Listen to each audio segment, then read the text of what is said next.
Comment ça va, il fait froid? Non, il ne fait pas froid. La ville de Norilsk est uniquement faite pour travailler. Comme on dit souvent, Norilsk ne laisse échapper personne. Papa travaille à réparer des maisons, maman est concierge et moi, je distribue des prospectus. C'est ma ville préférée.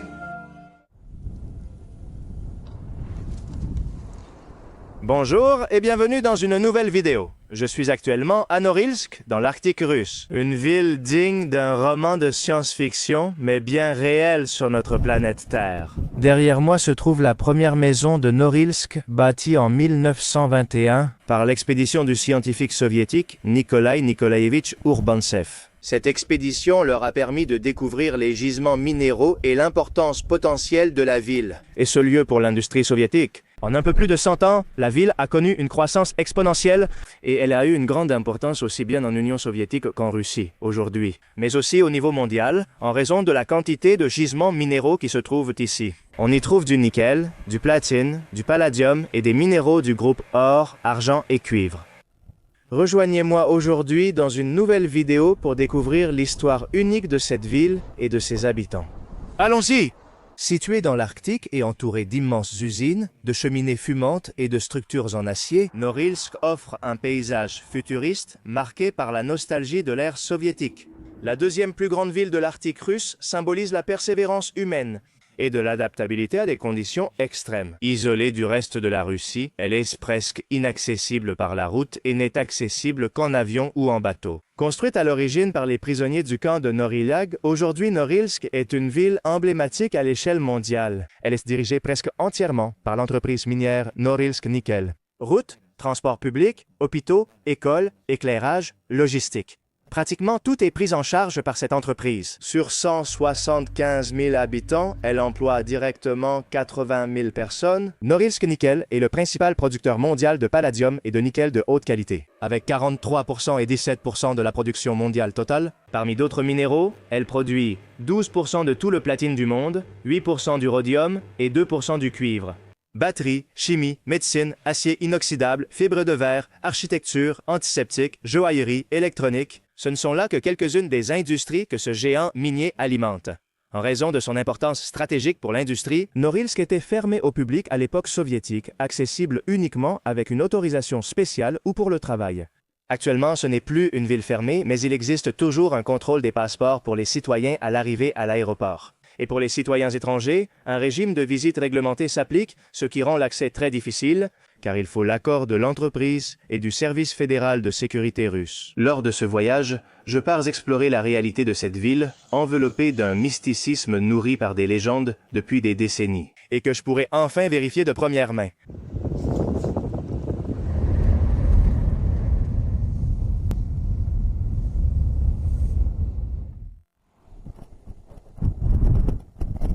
Ici, en plein centre de la nouvelle ville de Norilsk, à côté de l'une des avenues principales, et je suis sûr que ceux d'entre vous qui connaissent cette ville reconnaîtront ces bâtiments que nous allons maintenant voir plus en détail. On trouve la statue du scientifique dont je parlais, Nikolai Nikolaïevitch Ourbantsev, celui qui a dirigé la première expédition scientifique. Pas la première, mais celle où ils ont découvert des minéraux importants pour l'Union soviétique.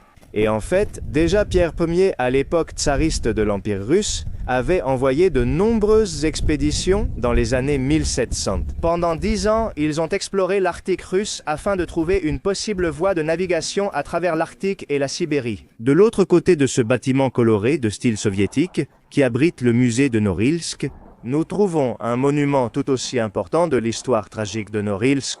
Ce monument rend hommage à toutes les victimes du Norilsk. Et en fait, même si nous entrerons plus en détail plus tard, Norilsk a été, dans ses premières années, construite par des prisonniers du Goulag. Et ici, nous avons les enfants, comme vous pouvez le voir. Bien couverts, même si aujourd'hui il fait moins froid que d'habitude, ici les températures peuvent atteindre jusqu'à moins 50 ou moins 30. Aujourd'hui, il fait moins 5 degrés et nous sommes en novembre. Bonjour à tous, comment ça va? Il fait froid? Non, il ne fait pas froid. Non, il ne fait pas froid, il fait juste 5 aujourd'hui. Même si tout est enneigé et qu'un vent effrayant souffle. Pour les habitants de la ville, c'est une journée chaude. Eh bien, et ici nous continuons notre promenade vers l'avenue principale, l'avenue Lénine, en face du musée de Norilsk. De l'autre côté de l'avenue, nous avons le palais de la culture et, comme vous pouvez le voir, à quoi ressemblent les stations de bus. Regardez, allons jeter un coup d'œil. Ici, tu peux te réchauffer car il fait froid. Elles sont fermées, climatisées et équipées de télévision pour éviter l'ennui.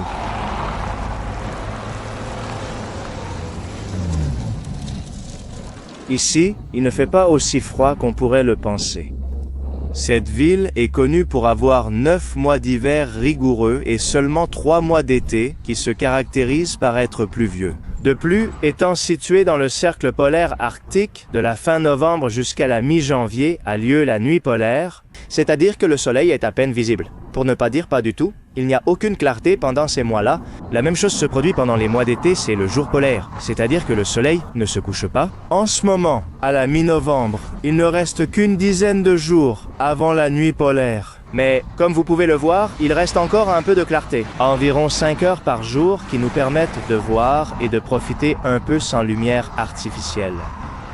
Mais vous verrez que ce n'est pas du tout un problème ici, grâce à l'éclairage qu'il y a. Ensuite, nous ferons une promenade nocturne dans la ville. Nous sommes maintenant arrivés à un autre des monuments qui m'ont impressionné ici, près de l'avenue principale. C'est le monument dédié aux bâtisseurs de la ville de Norilsk. En 1953, Norilsk a obtenu le statut de ville. Après ces années sombres et tragiques de camp du Goulag, en 1953, avec la mort de Staline, cette forme de répression des goulags a pris fin. Et Norilsk, comme je l'ai dit, a obtenu le statut de ville. Et ce sont ces bâtisseurs, les propres bâtisseurs qui travaillaient déjà ici à Norilsk, et d'autres venus de toute l'Union soviétique, qui ont construit des hôpitaux, des écoles, des musées, des cinémas, des routes, c'est-à-dire toute l'infrastructure nécessaire pour être considérée comme une grande ville. Vous pouvez voir le constructeur torse nu, bien musclé ici, presque recouvert par la neige. Et ici, en bas, on peut lire « Aux constructeurs de Norilsk, pour leur bravoure et leur force vitale ». En marchant dans les rues de Norilsk, on peut trouver ces bâtiments peints avec des couleurs très vives et beaucoup de contrastes. C'est une tentative de la part des autorités de, remonter un peu le moral, au moins pour les yeux, pendant ces jours si gris, n'est-ce pas? Une ville du cercle polaire arctique n'a généralement pas beaucoup de jours ensoleillés, et ici en face, nous voyons d'autres bâtiments, comment ils apparaissaient autrefois, qui attendent d'être rénovés, mais qui ont encore. Ils gardent ce style soviétique de l'ère Staline. Regardez là-bas. Ce bâtiment bleu, bleu ciel et plus foncé, contraste avec les rouges et jaunes. Allons voir par ici, on trouve un petit palier. Waouh!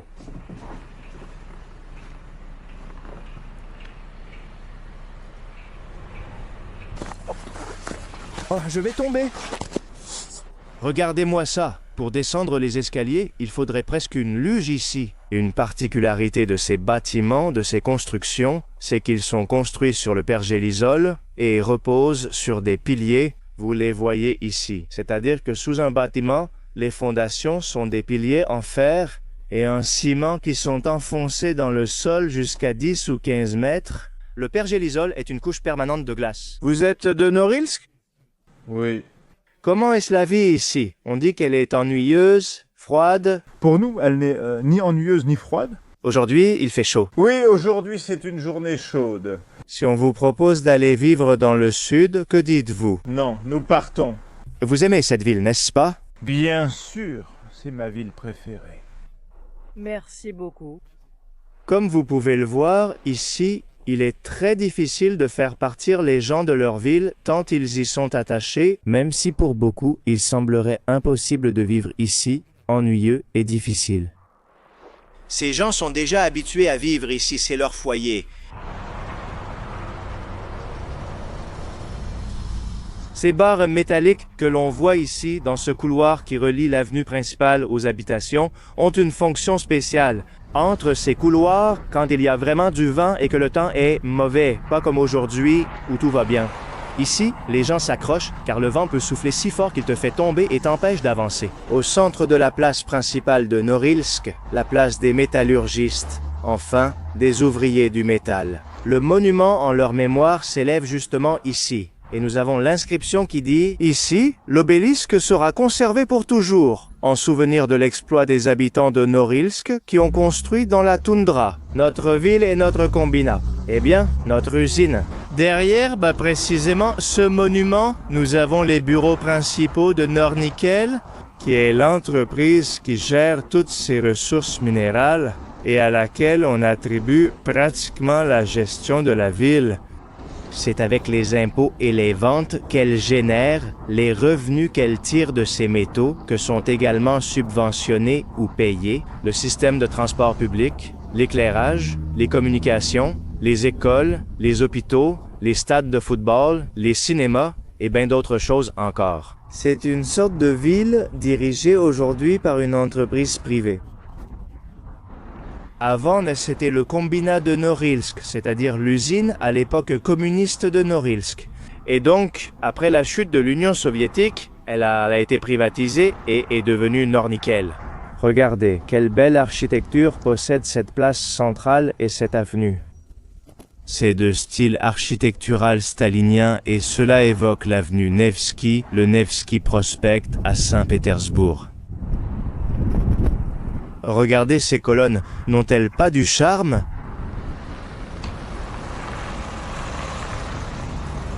Regardez, quelle belle entrée avec le logo actuel et les médailles de l'ordre de Lénine, de la Révolution d'octobre et de l'Union soviétique.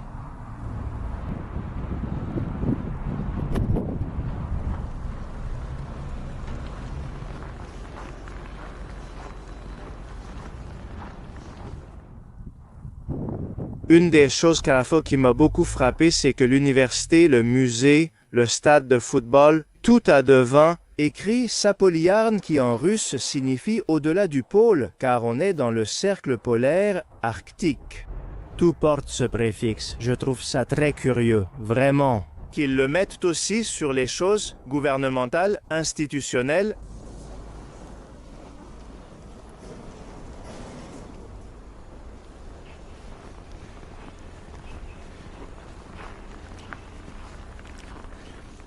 Et dites-moi, s'il vous plaît, est-ce que c'est l'église la plus au nord du monde? Il semble qu'il y en ait une autre encore plus au nord. Ce n'est pas la cathédrale orthodoxe la plus au nord. Je ne sais pas, mais il y en a une plus au nord que nous. Je comprends, merci.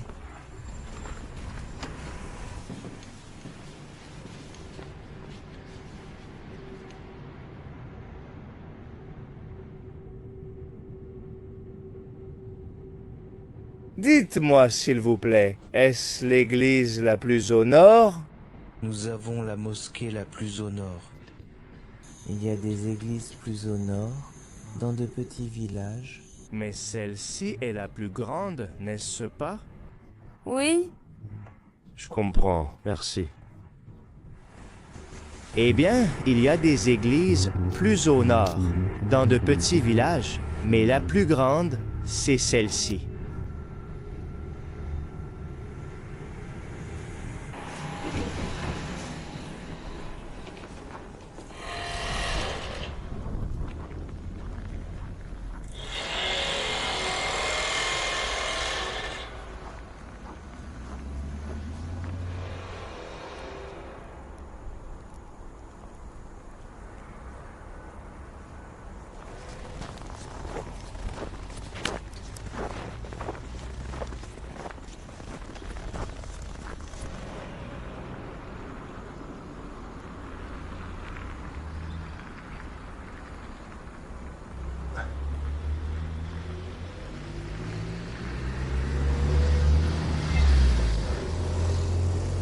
Regardez, c'est curieux. Du moins, c'est ce que j'ai pensé. J'ai remarqué que beaucoup de bâtiments ne sont pas complètement contigus, c'est-à-dire qu'il y a toujours un petit espace qui les sépare, comme ces deux-là. Ce sont des immeubles d'habitation. Peut-être que dans une autre ville, ils seraient collés, il n'y aurait pas cet espace, mais ici, il y en a un. Cela arrive fréquemment partout en ville. Et regardez de nouveau les piliers dont je vous parlais tout à l'heure. Regardez ici, on voit, vous voyez, tous les bâtiments ont, comme ici c'est caché par cette grille, mais vous voyez tous les piliers qui sont enfoncés dans le pergélisol continu à plusieurs mètres de profondeur pour donner de la stabilité au bâtiment. Je ne sais pas si on peut le voir avec la caméra, mais bon, c'est plein de piliers. Regardez devant ces bâtiments. Une autre chose qui caractérise beaucoup cette ville, bien sûr, c'est l'industrie minière. Là-bas, vous avez l'une des usines que l'on voit d'ici. Regardez comme elle rejette tous ces gaz. On dirait qu'ils forment un nuage au-dessus de la ville. La pollution est élevée et la qualité de l'air mauvaise. Bien que ces dernières années, de nombreux efforts soient faits pour inverser cette situation, car il y avait des entreprises très anciennes qui polluaient beaucoup, et en fait l'une des plus anciennes a déjà été fermée. Ceci est l'image, la carte postale typique que l'on peut trouver dans cette ville.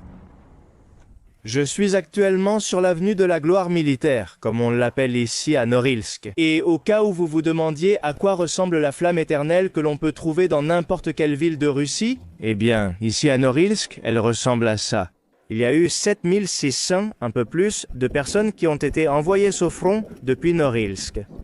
Outre la contribution des citoyens de Norilsk partis au front, il y eut aussi celle des usines et de l'industrie locale. Elle a joué un rôle très important dans le conflit. Regardez l'importance qu'a eu Norilsk pendant la Seconde Guerre mondiale, pendant la Grande Guerre patriotique, comme disent les Russes. Ici, je lis que l'usine de Norilsk a produit en 1944 plus de nickel que ce que les Soviétiques ont reçu des États-Unis à travers le pré-bail pendant toute la guerre. Il est également écrit que le 1er mai 1942, le premier lot de nickel a été envoyé aux usines de l'Oural. Et le 22 août, le premier char fabriqué avec ce métal de Norilsk est sorti de production.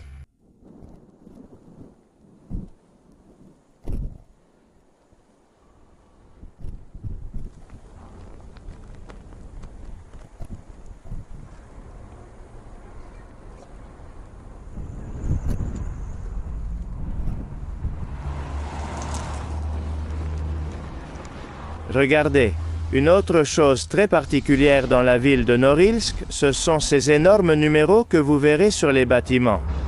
On les aperçoit sur de nombreux bâtiments en ville. Ce ne sont pas les numéros habituels sur les maisons. Pourquoi, selon vous?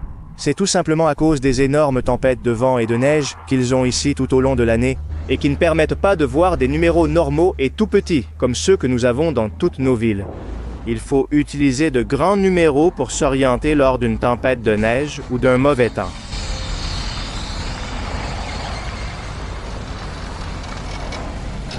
C'est pareil pour les panneaux de signalisation, qui ne sont pas dressés directement du sol comme les lampadaires. Comme nous en avons l'habitude, elles sont solidement fixées aux façades pour éviter que le vent ne les emporte.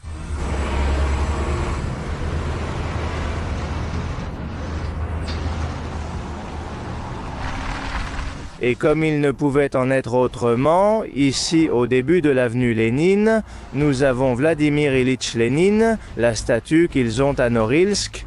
Voyez, comme je le disais, l'architecture de cette avenue s'inspire de la perspective Nevsky à Saint-Pétersbourg. Regardez comme c'est beau, avec ces énormes arches, des passages entre les habitations pour relier un côté de l'avenue à l'autre, et ceci est bien décoré en vert turquoise. Je ne sais pas si on peut voir avec la caméra, je vais m'approcher un peu plus, mais c'est plein d'entreprises, enfin d'industries.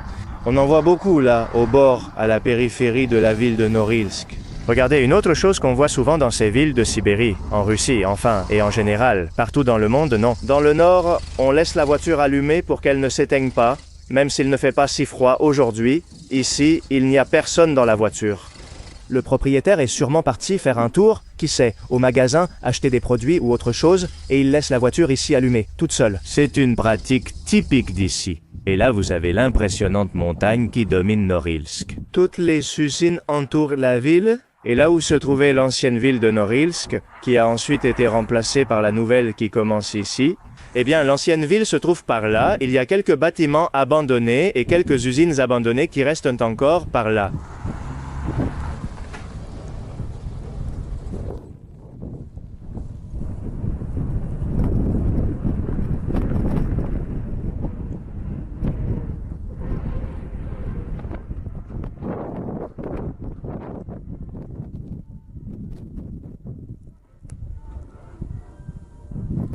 Si ce n'était pas clair auparavant avec l'église ou la cathédrale la plus au nord, maintenant nous sommes bien arrivés à la mosquée la plus au nord de toute la planète Terre, de tout le monde. La voici, elle se trouve à Norilsk. Allons jeter un coup d'œil, si c'est possible, pour voir à quoi ça ressemble à l'intérieur. La première chose que je me demande, c'est pendant le jour polaire, si le ramadan tombe à ce moment-là, vous savez que le ramadan est un jeûne qui interdit de boire, de manger et d'autres choses pendant la journée. Tant qu'il y a de la lumière du soleil ici, quand il y a toutes ces semaines de soleil, si le ramadan tombe à ce moment-là, comment vont-ils faire, non, les pauvres? Je crois qu'il y a des exceptions pour les gens qui vivent au pôle, alors ne vous inquiétez pas, ils peuvent manger. Regardez, ils ont écrit « Chers visiteurs, par la grâce d'Allah, fermez bien les portes en passant. »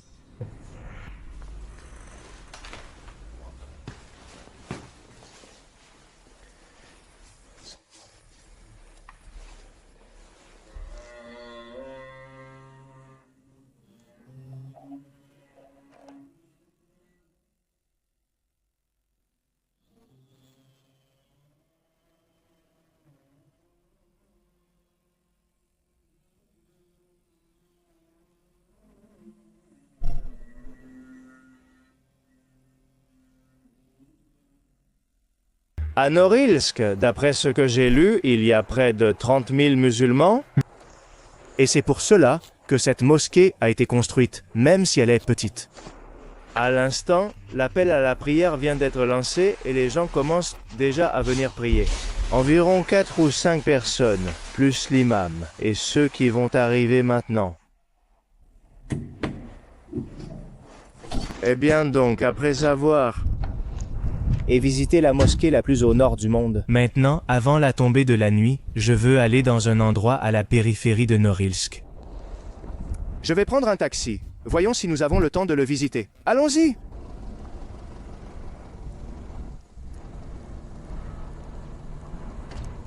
Voyez ici encore la même situation. Les voitures restent allumées. Pendant que les fidèles viennent prier à la mosquée, ils les laissent tourner pour que le moteur ne refroidisse pas. Est-ce que c'est de Norilsk? Non, du Daghestan. Vous êtes venu pour travailler? Je suis venu en visite et je suis resté pour travailler. Que pensez-vous de Norilsk? Bien, c'est froid. Ce n'est rien. Vous vivez ici depuis longtemps? Ça fait déjà 1 an. J'imagine que vivre ici, une fois qu'on s'y habitue, ça va. Mais pour nous, les gens du Sud... Oui, quand j'ai atterri ici, ça a été très difficile. Après, tu t'y habitues. Janvier et février sont très durs ici. Moins 50 degrés Celsius, moins 58 degrés Celsius parfois. Et les fruits ici comparés au Daghestan? Très cher, ici les produits sont très chers. La ville de Norilsk est purement faite pour travailler. Après le travail, tu rentres directement à la maison et c'est tout. Au maximum, tu vas acheter des produits ou quelque chose dont tu as besoin. Il n'y a rien où tu puisses passer ton temps libre. D'un côté, c'est bien. Ici, on gagne bien sa vie, non? Oui, ici, les salaires sont corrects. J'ai lu qu'ils paient une prime pour vivre ici. Oui, ils te paient pour le logement, pour la nourriture. Combien ça coûte de louer un appartement de 3 pièces? Ça dépend de l'état de l'appartement. Entre 40 000 et 50 000 roubles. 400 à 500 euros. Il y a aussi des pensions pour 20 000 à 25 000 roubles. Tu loues 20 mètres carrés, 200 à 250 euros. La qualité des aliments est-elle très différente de celle du Daghestan? Ah, c'est pareil, ils les amènent de là-bas. Les tomates sont très chères, les fruits et légumes sont chers. Combien? 5 fois plus cher? Oui, parfois plus. La même tomate au Daghestan coûte en hiver au maximum 150 roubles le kilo, 1,50 €. Et ici, maintenant, elle coûte environ 800 roubles le kilo, 8 € le kilo. Et ils les amènent du Daghestan? Oui, Daghestan, Azerbaïdjan. En avion? Oui, en avion ou bateau par le fleuve Yenisei. Une fois, nous sommes restés sans internet toute une journée à cause des tempêtes de neige. La foudre est tombée sur une station ou quelque chose comme ça. Eh bien, je suis arrivé là où je voulais. Me voici à la limite de Norilsk, là où se trouvait l'ancienne ville, et je suis arrivé au mémorial qui s'y trouve. Aux prisonniers qui sont décédés et qui ont péri pendant qu'ils construisaient toutes les mines, eh bien, dans les entreprises et la ville pour exploiter ces minéraux, des années 30 jusqu'à la fin des années 40, plus de 500 000 prisonniers venus de toute l'Union soviétique sont passés par ici. Et lorsque, en 1953, comme je vous le disais, au début de la vidéo, le Noryl Lag, le goulag de Norilsk, a été supprimé. Et aussi d'autres qui existaient dans les régions peu peuplées d'ici, de Sibérie, du nord de la Sibérie et du Kraï de Krasnoyarsk. Beaucoup d'entre eux ont décidé de rester. Au total, on estime que sur les 77 000 habitants qu'il y avait en 1953, 67 000 étaient d'anciens prisonniers du goulag. Et aujourd'hui encore, il en reste une douzaine ou une vingtaine de citoyens de Norilsk qui viennent de ces prisonniers, eh bien, et qui sont encore en vie aujourd'hui, qui sont et ont été prisonniers de ce goulag. Vous pouvez voir, là-bas au fond, avant d'entrer dans celui-ci, le mémorial, à quoi ressemblaient les baraquements, où restaient les prisonniers et les travailleurs du goulag. Imaginez un instant, si c'était déjà difficile d'être dans un goulag, imaginez être ici, dans ces conditions hivernales de 9 mois, où les températures atteignent moins 60 degrés. Tempête de neige, roots. Et devoir travailler ici, des travaux forcés, ce que cela impliquait, mauvaise alimentation, conditions déplorables. Regardez à quoi ressembleraient ces baraquements aujourd'hui. Reconstitution partielle au pied de l'immense montagne glacée. À l'entrée du mémorial, une inscription indique « Ici, sur la montagne Schmidt, se trouvait le premier cimetière ou le lieu d'inhumation de Norilsk. Entre 1935 et 1956, des dizaines de milliers de morts ont été enterrés ici, après être décédés dans le goulag, dans le Noryl Lag de l'Union soviétique. Des citoyens de l'Union soviétique et d'autres pays étaient présents.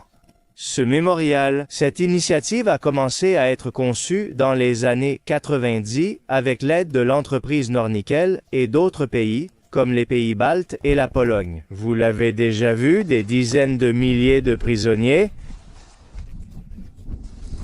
de l'Union soviétique et d'autres pays sont morts ici, victimes d'épuisement, de travaux forcés, inhumains. Pratiquement ceci déjà aujourd'hui, c'est un grand exploit. Les mineurs d'aujourd'hui, les travailleurs de Norilsk et en général partout dans le monde, là où il y a des mines et des travaux vraiment difficiles à accomplir. Vous imaginez-vous dans cette situation? Ça me donne la chair de poule rien que d'y penser. Ce sont eux qui ont construit le chemin de fer transportant ces marchandises vers d'autres régions de Russie et de l'ex-Union soviétique. Voici un mémorial qui évoque la construction du chemin de fer. Ce sont eux aussi qui ont construit les premières routes, ceux qui ont réalisé les premiers travaux de terrassement et d'infrastructures civiles, de génie civil pour adapter le terrain aux futures usines. aux futures industries et aux futurs habitants. Ce sont eux aussi qui ont effectué les premières excavations à la main. Pratiquement, à cause des conditions climatiques difficiles ici, il était presque impossible d'apporter et d'utiliser des machines très lourdes. C'était donc un travail ouf, vraiment. Je pense que même en l'imaginant, on ne pourrait pas s'approcher de ce que c'était vraiment.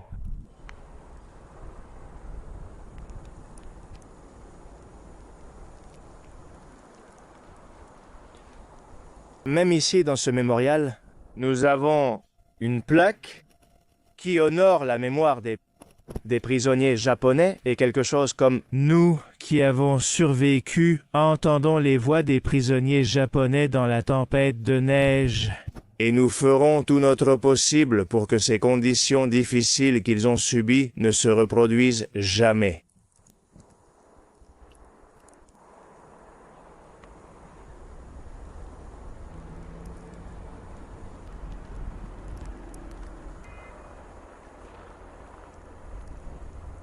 Au fur et à mesure que nous entrons dans la vieille ville, des camions transportent des matériaux, des voitures qui transportent les ouvriers d'un point à un autre. Une multitude de câbles électriques, de conduites de gaz et de la neige. Difficile de marcher ici.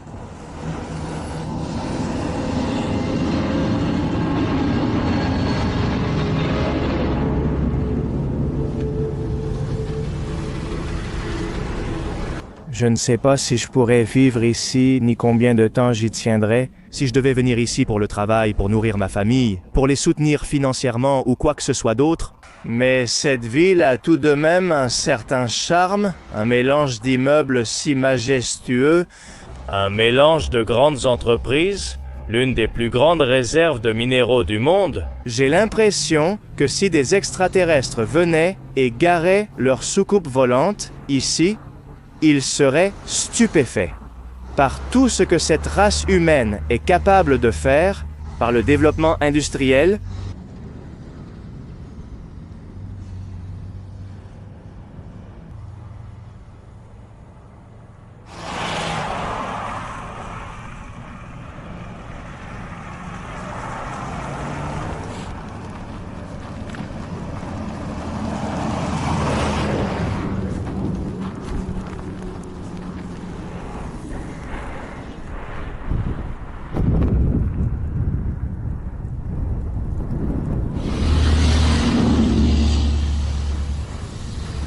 Regardez, et là-bas, au fond, ce que je voulais vous montrer.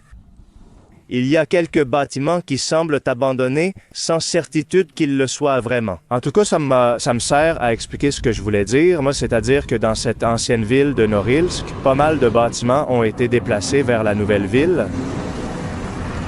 C'est là où j'étais ce matin. Et ici, il ne reste pratiquement plus que des usines, des entrepôts et quelques bâtiments encore en activité. Regardez-moi ça, comme il y a de la neige ici. Dès que je peux, je prends un bus. Ça a un certain charme, hein? Il faut dire la vérité, il n'y a pas beaucoup d'endroits comme ça sur la planète.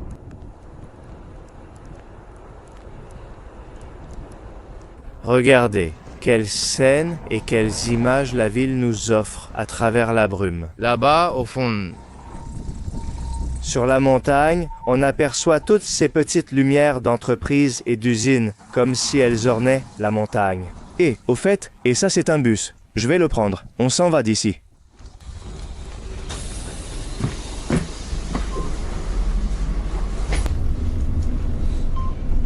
Pourriez-vous me prévenir quand nous arriverons à la gare routière, s'il vous plaît? Il va l'afficher là-bas.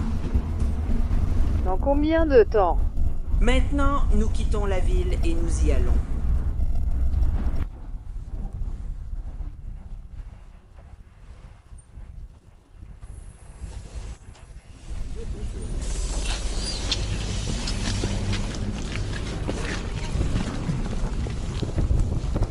Nous sommes déjà de retour à la civilisation.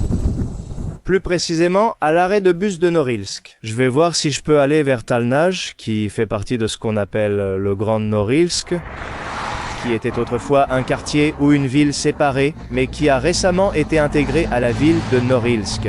Et elle a aussi beaucoup d'histoires minières. Alors, allons-y.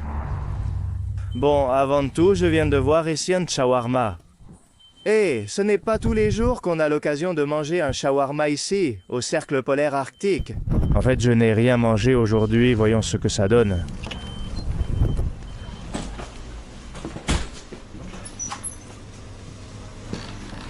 Bonjour, un shawarma s'il vous plaît. On va finalement prendre un donneur. Eh bien, voici le donneur. Des Norilsk. Un encas pendant l'excursion. Comme toujours, à votre santé. Voilà, viande de poulet, tomates, petits légumes et jalapeno. J'ai demandé un peu de piquant. Ça m'a coûté ça. 450. Ce qui, comparé à Moscou, C'est bon? c'est presque 200 roubles de plus. Ouais, très bon. Et voilà, le garçon vient du Caucase, d'Azerbaïdjan. Il m'a raconté qu'il est ici depuis 6 ans, mais que l'année prochaine, il rentre chez lui. Qu'il n'en peut plus, qu'il s'ennuie. Allez, salut. Délicieux?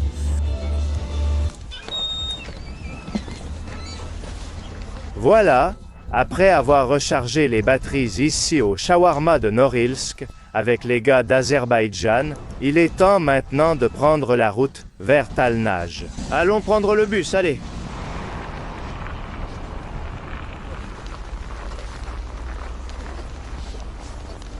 Regardez ce qu'il y a ici. Qu'est-ce que c'est? Une sorte de boutique de souvenirs de vêtements de Nornickel. Faites attention, hein? Eh bien, si un jour ils en vendent au public, j'en achèterai peut-être un. Bonjour, vous travaillez ici? Oui, dites-moi. C'est seulement pour les employés ou on peut l'acheter comme souvenir? Il y en a pour les chefs et pour les ouvriers. Par exemple, le chef doit se différencier du reste de la brigade. Celui-ci et celui-là sont pour les chefs, celui-ci est pour un ouvrier. Il existe de nombreux types de costumes. Combien ça coûte? Il y a une seconde. Voyons, c'est juste par curiosité. Je ne sais pas si je vais acheter une veste de chantier comme celle de Norilsk, Nornickel. Bonjour, en tant que citoyen ordinaire, pourrais-je en acheter une ou ce n'est pas possible? Bien sûr que c'est possible. Et combien coûtent ces vestes? Elles s'accordent avec des pantalons. Certains coûtent 6 à 12 000 roubles, 60 à 120 euros. Dans le magasin, j'ai beaucoup de modèles. Et pourquoi les vendent-ils justement ici? C'est pour les travailleurs? Oui, oui. Je comprends. Ils rentrent en bus et l'achètent ici. Tu viens d'où, mon frère? Espagnol. Et vous? D'Azerbaïdjan. Je viens justement de parler avec des gars d'Azerbaïdjan au kebab. Dans cette ville, 30% des gens viennent d'Azerbaïdjan. C'est pour ça qu'il y a la mosquée, non? Oui, des Dagestanais, des Azerbaïdjanais, des Ossètes. Comment est la vie ici? Vous êtes juste de passage, vous travaillez et vous économisez? Oui, ça fait presque 20 ans que je travaille ici. 20 ans, c'est beaucoup.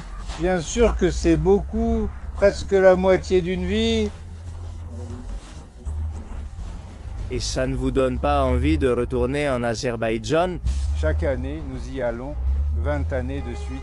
Ici, ce serait très compliqué. Et pour toujours? Pour toujours. Je veux soit Krasnodar, soit l'Azerbaïdjan, la Sibérie. La Sibérie? Ce n'est pas que ce soit ennuyeux, mais bien sûr, le climat est très différent, non? Bien sûr. D'accord, merci beaucoup pour la conversation. Ce que dit le garçon est curieux. 30% de la ville de Norilsk sont des Azerbaïdjanais. Mon Dieu, bien sûr, aussi d'autres républiques, comme le Daghestan, l'Ossétie aussi. C'est très impressionnant pour moi de voir des gens qui ont un climat très similaire à celui que nous avons en Espagne ou dans certaines parties de l'Amérique. Avec un climat plus chaud, ils sont incités à venir ici. Ce garçon est ici depuis 20 ans, bien plus que le garçon du kebab qui y était depuis 6 ans. Ensuite, le chauffeur de taxi, 1 an. Ouf! Plus ils restent, plus ils économisent, car ici les salaires sont légèrement supérieurs au reste de la Russie. Ensuite, ils peuvent profiter de la retraite dans leur pays natal, acheter ou construire une maison là-bas. Et voilà, nous sommes déjà arrivés à la gare routière. Voici le blason de Norilsk, un ours polaire avec la clé de la ville. Il fait actuellement -6, c'est assez doux et agréable. Il est 5h20 de l'après-midi. Allez, on n'en parle plus et on va prendre le bus. C'est ici la gare routière. Oui, c'est celle-ci.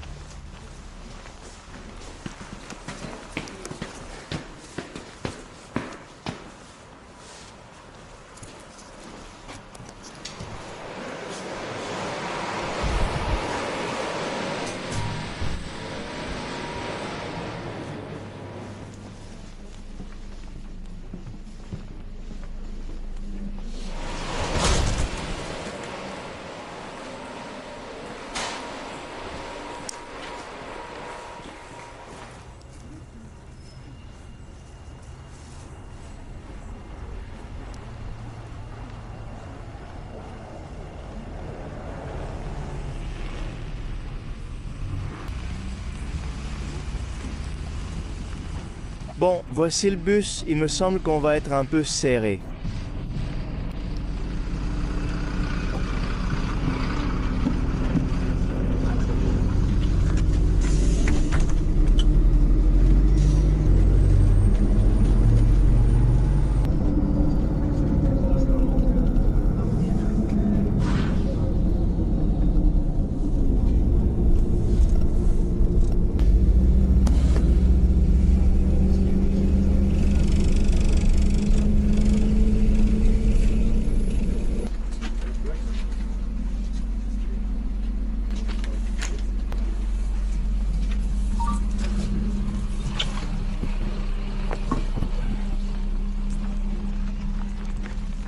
Je suis enfin arrivé à Talnaj, le district de Talnaj, qui fait maintenant partie du Grand Norilsk. Là, vous pouvez voir écrit Talnaj.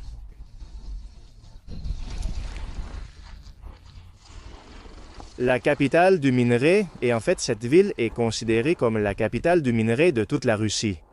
Plus de 3000 km de galeries creusées sous ces terres pour extraire toutes sortes de minerais, 3000 km de tunnels. Pour vous donner une idée, le métro de Moscou fait environ 300 km.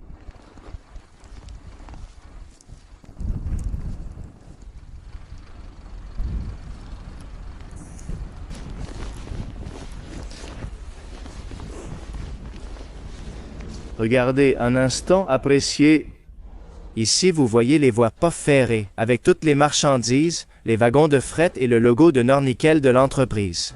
Transportant tous les minerais. Voilà. Cette ligne de train a été créée exclusivement pour l'extraction des minerais de ces gisements. Regardez, quel train immense d'ici. On distingue à peine la fin. Là-bas, ça continue, ils sont pleins de minerais.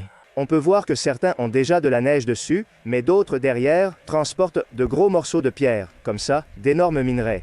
Et d'ici vers d'autres parties de la Sibérie et de la Russie pour le bon traitement, et à Norilsk pour traiter, extraire et vendre les minerais. On estime qu'un 1/5 de tout le nickel mondial provient de ces mines. Et 90% de tout le nickel extrait en Russie provient d'ici.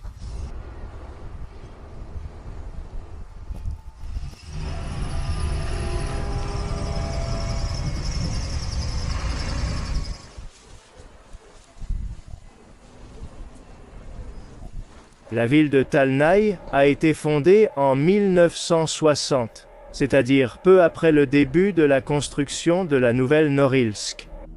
Et comme vous pouvez le voir, elle possède aussi de nombreux immeubles résidentiels peints dans cette couleur particulière, dans ce cas vert et jaune. Et il y a aussi un centre commercial là-bas.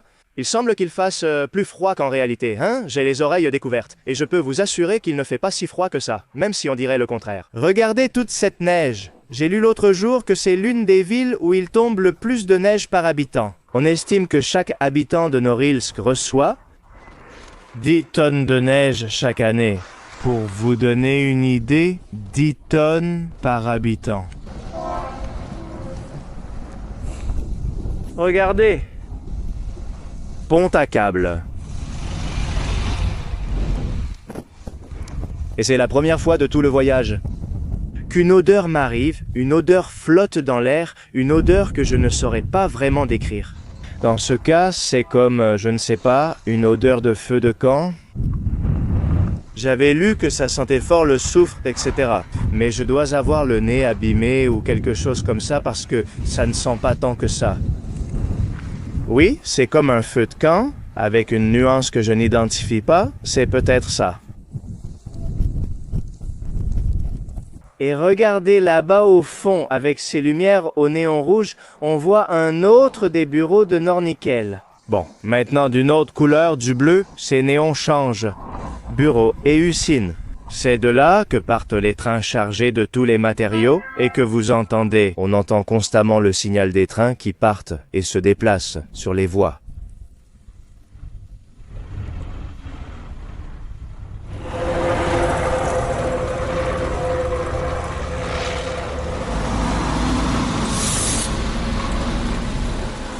Regardez, c'est étrange. Comment ça s'appelle? Ce doit être un club ou une ancienne discothèque. Je ne sais pas si c'est ouvert, mais regardez, Palma, ce qu'il faut ici. Non, des palmiers.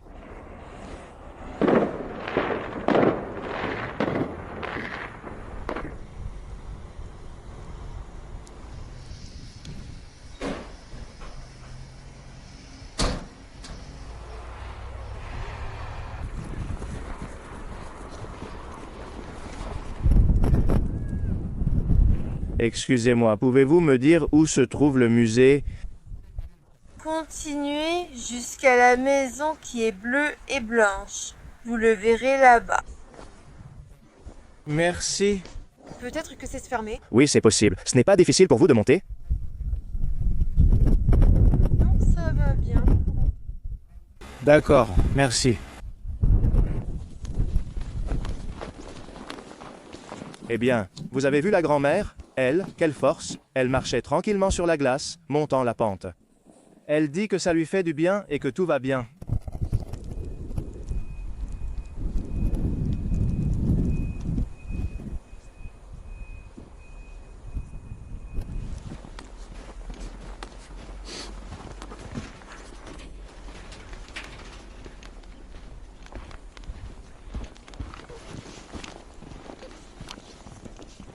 Regardez, ici, au milieu d'une petite place, à côté du musée de Norilsk, nous avons une cloche avec l'image de Sainte Barbara. C'est la première fois que je vois ça en Russie, et c'est à Talnaj.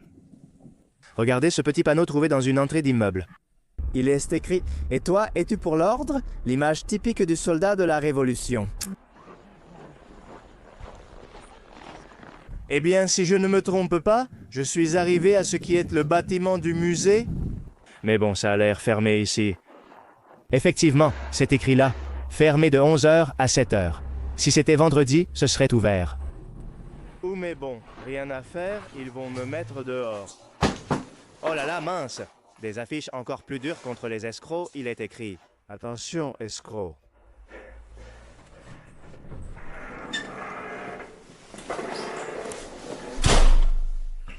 Voyons voir. Bonjour, vous êtes fermé? Oui. Ah, ben excusez-moi, mais c'est bien ici le musée? Oui.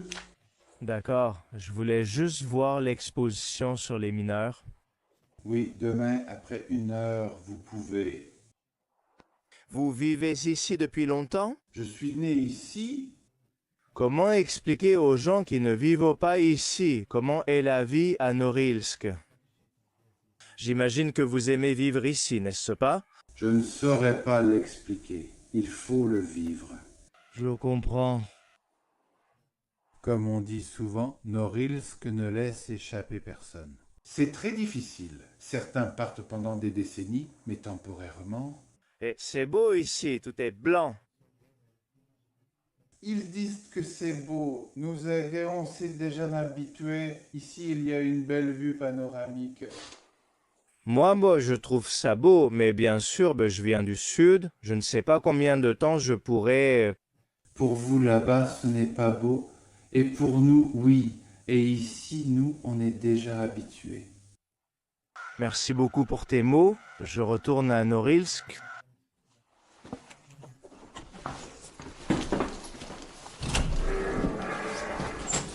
Le musée était fermé, vous l'avez vu.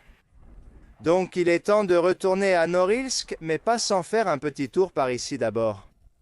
Et voyons si depuis le belvédère je peux capturer cette beauté. Et comme je l'ai dit aux garçons, eux ils y sont déjà habitués, ce qui pour nous est très beau, mais pour eux c'est juste un jour de plus.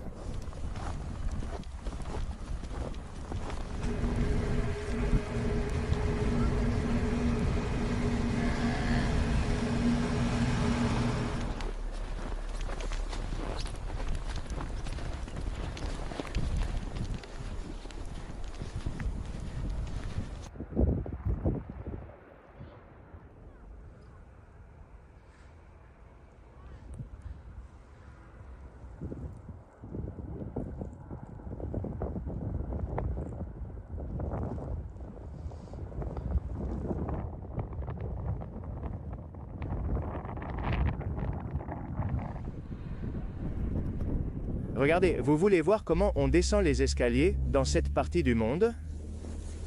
Chacun part.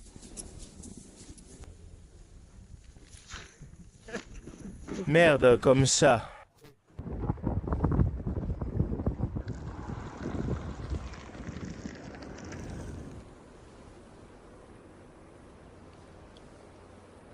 Quand l'ont-ils construite? Ils l'ont inaugurée l'automne dernier, en 2022. Quand j'ai commencé à travailler, elle était toute neuve, sin horar. Les gens viennent et l'église recueille ses prières. Ce sont surtout des mineurs et leurs familles qui viennent.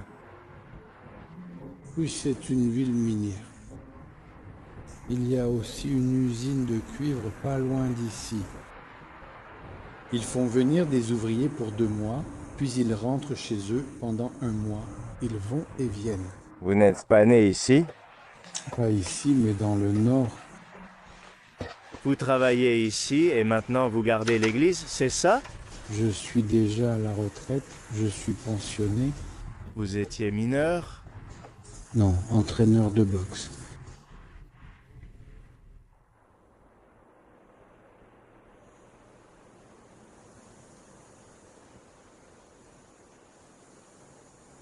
Ceci est une icône pour la famille. Qui sont-ils? C'est Févronia et Pierre. Il était un chevalier riche et elle, une simple roturière. Il est tombé malade de la lèpre et elle l'a guéri. Ils se sont mariés et ont vécu ensemble toute leur vie. Il est considéré comme une icône du bien-être familial.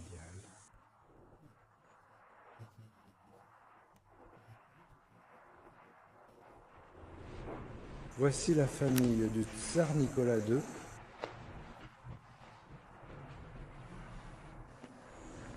C'est la première fois que je vois une icône avec les Romanov. Intéressant. Il y a tous les membres qui ont été tués à Yekaterinbourg. Sont-ils considérés comme des saints? Oui.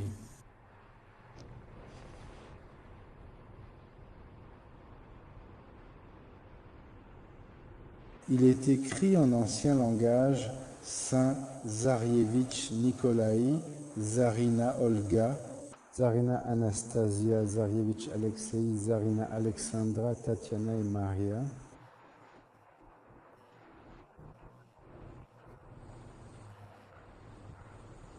Ils sont morts lors de la répression de Staline.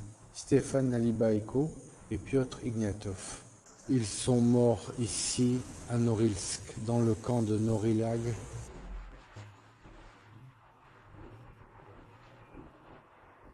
Ils étaient prêtres. On les a envoyés au goulag. Ils sont morts ici.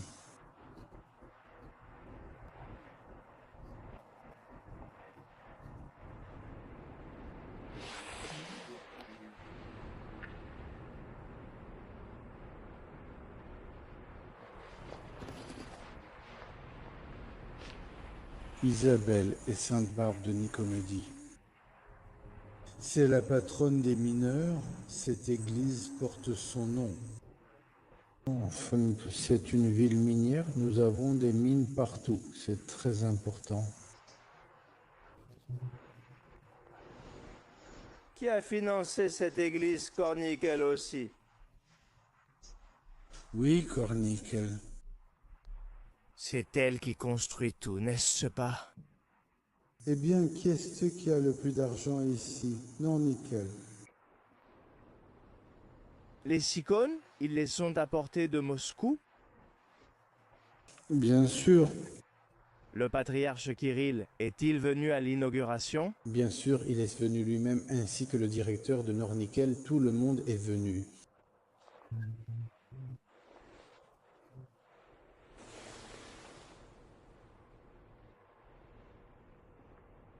Ici, on allume les bougies pour le repos. Là-bas, pour la santé. Tu récites la prière et tu allumes la bougie. C'est écrit d'une certaine manière. Ne passe pas par là, il faut faire le tour, seuls les prêtres peuvent. Bien sûr, je ne savais pas, merci. Tout le monde ne le sait pas, moi-même je ne le savais pas il y a quelque temps. La sainte matrone de Moscou, elle est née aveugle et a guéri beaucoup de gens. Les malades viennent à elle, ils prient, ils l'embrassent. Les gens embrassent l'icône, n'est-ce pas? Oui, il l'embrasse et il essaie de nettoyer pour la personne suivante. Ici, l'archevêque Lucas de Crimée, mais il a participé à la guerre. C'était un très bon médecin. Il a écrit une lettre à Staline et ils l'ont envoyé au front. Là-bas, il a aidé les blessés. Il soignait toutes sortes de blessures. Staline n'était pas stupide, il savait que c'était un bon médecin. Tu ne bois pas d'eau bénite? Je n'en ai jamais bu. C'est très bon à jeun, un verre le matin. Mais avant, il faut dire une prière. Ici, nous gardons l'eau bénite. Voici la prière qu'il faut réciter.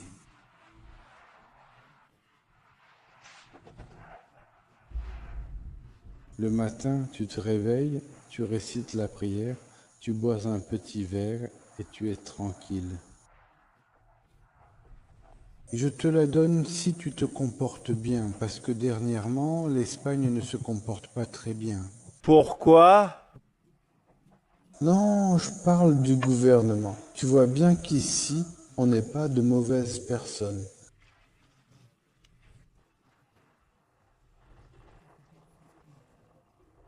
Maintenant, on dirait que tout le monde est comme ça. Oui, regarde Israël. Tiens, de l'eau bénite, le prêtre l'a bénie. C'est de l'eau d'ici. Merci beaucoup. Je viens de quitter la cathédrale. Je ne m'attendais pas du tout à un tel accueil de la part de Sania, un ancien entraîneur de boxe qui s'occupe maintenant de garder ici l'entrepôt de cette cathédrale. Je ne sais pas pourquoi j'ai voulu trouver la cathédrale la plus au nord du monde. On dit qu'il y en a une autre à Dixon, de petites églises, mais celle-ci n'est pas en reste face à celle de Norilsk. Et voilà, je repars d'ici. Il m'a même offert de l'eau bénite. Il m'a dit: si tu te comportes bien. Enfin, maintenant, on retourne à Norilsk.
De retour au centre de Norilsk, Maintenant, sur l'avenue Lénine, là où nous avons pratiquement commencé la vidéo ce matin, je vous ai déjà dit que je vous le montrerai cet après-midi. Promesse tenue. Ici, vous voyez toutes les lumières, vous marchez dans la rue et c'est très éclairé, on dirait qu'il fait jour, non?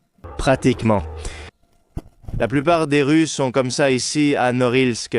Regardez comme ça se voit la nuit. Regardez bien ce couloir, en particulier. Je voulais vous montrer quelques mosaïques. Voyons si on en trouve, mais bon, regarde. Nous sommes tombés sur cette décoration comme une mosaïque de miroir, avec quelques colombes par ici. Qu'est-ce qui se passe, une voiture, comme le vent souffle? Et ça ajoute de la couleur. Ce genre de mosaïque donne une touche de couleur à la ville, tout comme les murs peints avec ces couleurs vives et criardes. La touche de couleur que les habitants de Norilsk ont ici sur leurs murs.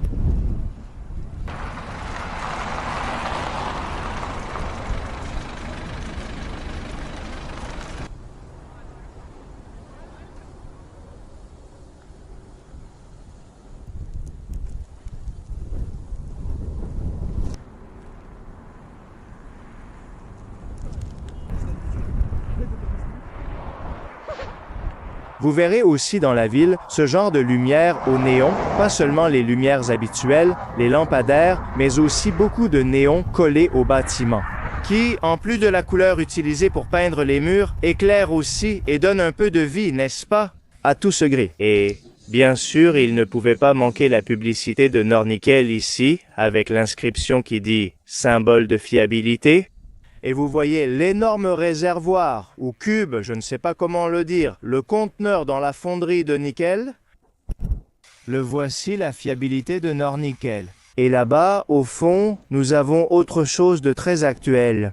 Une affiche pour s'engager comme volontaire dans l'opération spéciale, une affiche de l'armée.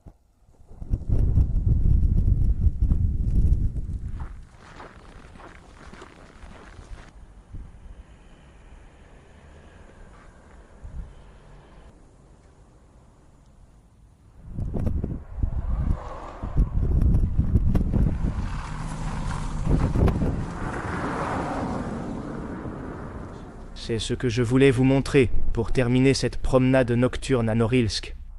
Regardez quelle magnifique mosaïque soviétique en l'honneur des travailleurs de la métallurgie. Les voici dans les fonderies, les mineurs en train de casser la pierre, puis, devant le feu, en train de fondre tous les métaux. Mosaïque spectaculaire. Merde, et celui-ci a l'air un peu en colère, on dirait. Bonjour. Bonjour. Il m'a demandé de l'eau. Pour toi. Merci. Comment va la vie par ici? Tout va bien ici, sauf que les prix ont augmenté dans les magasins. Oui, la viande a augmenté de prix. Tes parents travaillent dans la mine. Papa travaille à réparer des maisons et maman est concierge. Je distribue des prospectus. Très bien. Tu es né ici? Oh oui. Merci, bonne continuation. Abonnez-vous. Super! Quel gars sympa. Il m'a demandé un peu d'eau. Eh bien, l'eau qu'on m'a donnée à l'église, c'est pour ce garçon assoiffé. Regardez, quelle collection de mosaïques, en plus de celle des métallurgistes vues plus tôt. Ici aussi, il y en a un autre dédié à la conquête du cosmos, sûrement à cause de sa forme de fusée et d'astronaute. Et là-bas, au fond, il y en a d'autres que je ne vois pas bien. Je vais vous montrer. Mais toute cette avenue est remplie de mosaïques soviétiques qui sont assez bien conservées, très jolies. Ça doit être à cause du froid et tout ça. C'est curieux, je suis en train de penser. Le garçon s'est approché de moi en me demandant 100 roubles pour de l'eau. Et justement, j'avais de l'eau bénite sur moi. Ici, dans la main, qu'on m'avait donnée plus tôt. Quelle coïncidence, on ne me demande pas 100 roubles pour de l'eau tous les jours?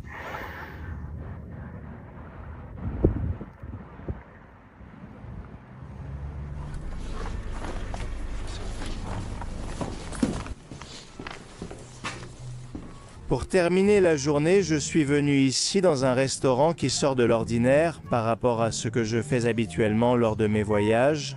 C'est un peu luxueux, avec des nappes en tissu, de la petite musique, très sympa. En fait, il est juste à côté de l'auberge où je loge. Mais voilà, pour finir la journée, une bière comme toujours, ça ne peut pas manquer. Et j'ai commandé un tartare d'élan, qui est typique d'ici en Sibérie. À votre santé.